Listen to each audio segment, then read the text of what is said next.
On your journey to becoming a high value professional, here are some things that you should take note of to help you stay consistent and continually improve yourself. The first thing is you should get into the mode of acceptance, accepting that you are at one point and you need to move to the next point. The next point in this position is moving from being a low value professional to becoming a high value professional. So, acceptance makes you know that there is a gap and you're willing to put in the work to close that gap. The next thing, the second point, is that you should have a strong why or a clarity of purpose. What does this mean? In the first instance, why do you even want to be a high value professional? Write this out, note it down. So, this will give you clarity in order for you to form your goals, your short term goals, your midterm goals, and your long term goals.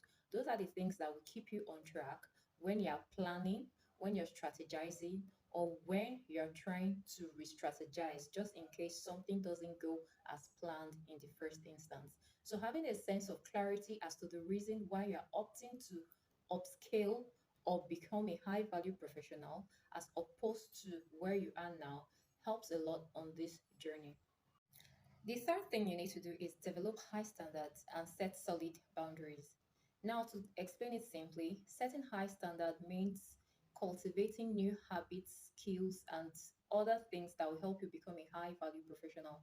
For instance, you have to learn soft skills, you have to upskill. You might even be thinking of switching your job or your role or your position or something. So you have to learn the things that you need on this journey.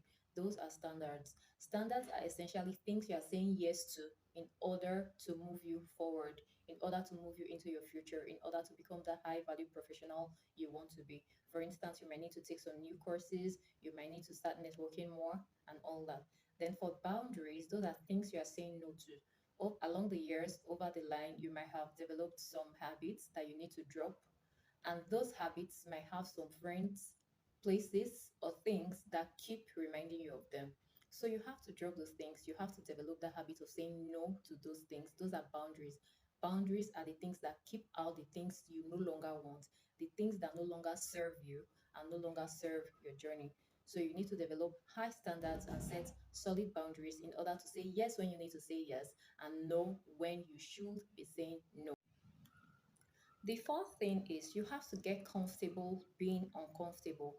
Leave out the excuses, skip the effect of the imposter syndrome. Whatever it is that will keep you in your comfort zone, just try as much as possible to remove it. Even if you're not willing to step out of your comfort zone immediately, you should be willing to expand it. Growth is not comfortable, so you have to get comfortable with being uncomfortable. Now, the last and the most important on this list is that you should have the right mindset for this journey. Things will not always be easy, things will not always go as planned, but if you have the growth mindset, if you have that mindset of I can and I will do this, it will not take away the challenges, it just makes them easier to face. So when you have the right mindset and you combine everything together, you are well on your journey to becoming a high value professional. As I'd always say, change your mindset and change your life.